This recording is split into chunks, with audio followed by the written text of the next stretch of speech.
बदतमीज बहू। सभ्यता से भरपूर शास्त्री परिवार की इकलौती बेटी मोहिनी को बचपन में ही पढ़ाई के लिए विदेश भेज देते हैं, जहां से वो सालों बाद ग्रेजुएशन पूरी करके इंडिया वापस आती है, जो अब संस्कार, सभ्यता, संस्कृति जैसी चीजों से कोसों दूर होती है।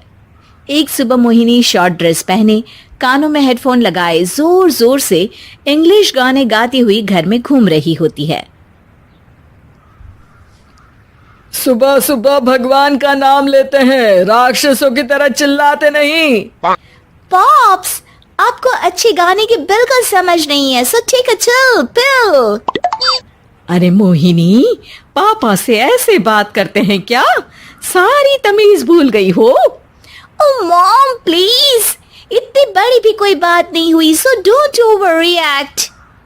ऐसे ही दिन बीतते हैं जिसमें मोहिनी के तौर तरीके, रहने और बात करने का ढंग उसकी मम्मी पापा को परेशान करने लगता है।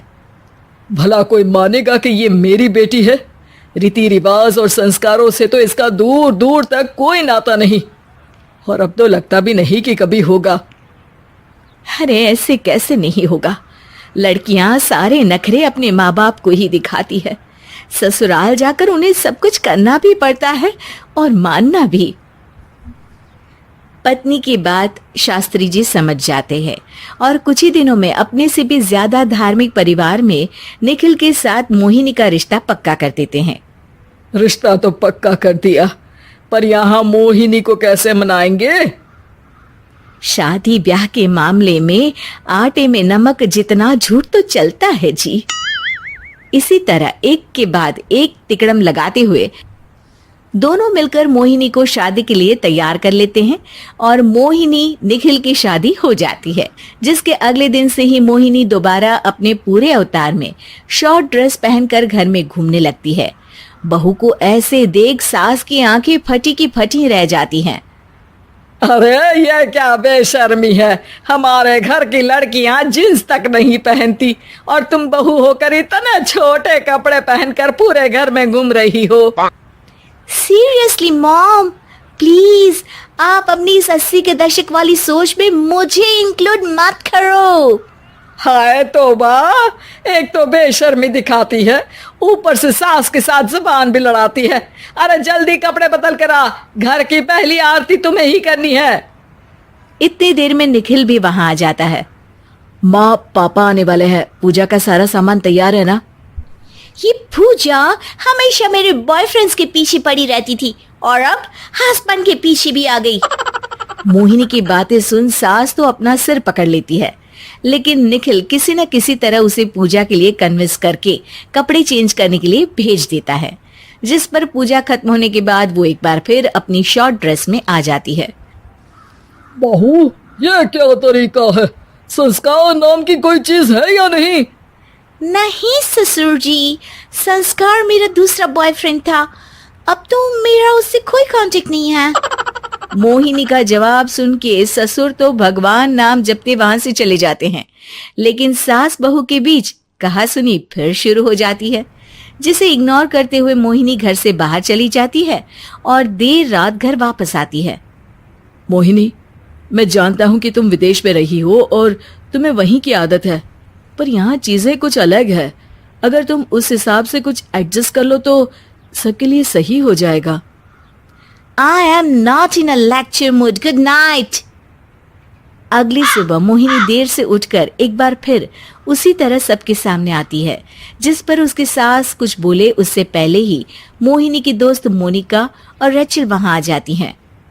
Oh hi darling, how are you? OMG, we missed you so much. I missed you too darling. Ram Ram, इन्होंने तो तुमसे भी छोटे कपड़े पहने हैं। अरे तुम लोगों के अंदर कोई शर्म लिहाज बाकी भी है या सब बेच खाई? मोहिनी, तुम्हारी मेड कुछ ज्यादा नहीं बोलती? इस पर मोहिनी की दोस्त उसकी सास का मजाक बनाने लगती है, जिसे सुन निखिल उन्हें जवाब देते हुए कड़वे शब्द सुना देता है और वो सुन के वो दोनों तो मुंह बनाए वहां से चली जाती है, लेकिन गुस्से से लाल मोहिनी वहीं खड़ी निखिल को घूरती रहती है। घूर क्या रही हो? तुमसे शादी की ये सोचकर कि विदेश में पढ़ी लिखी हो, घर में कोई पॉजिटिव चेंज लाओगी, अपनी करियर के लिए एम्बिशियस होगी, पर अपने इस बिहेवियर से उस पढ़ाई के साथ साथ अपने मम्मी पापा के नाम को भी डुबो रही हो। अगर तुम्हें ऐसे ही हाल रखना है तो यहाँ रहने की कोई जरूरत नहीं है। निखिल की बातें सुनकर मोहिनी रोते हुए घर छोड़कर अपनी मम्मी पापा के पास वापस आ जाती है।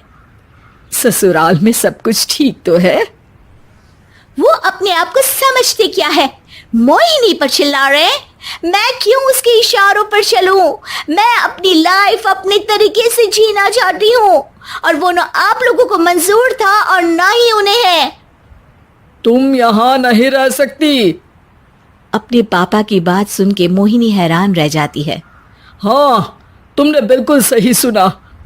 अगर तुम्हें अपने इस घमंड, बेशर्मी और बदतमीजी में ही जीना है तो तुम यहाँ भी नहीं रह सकती।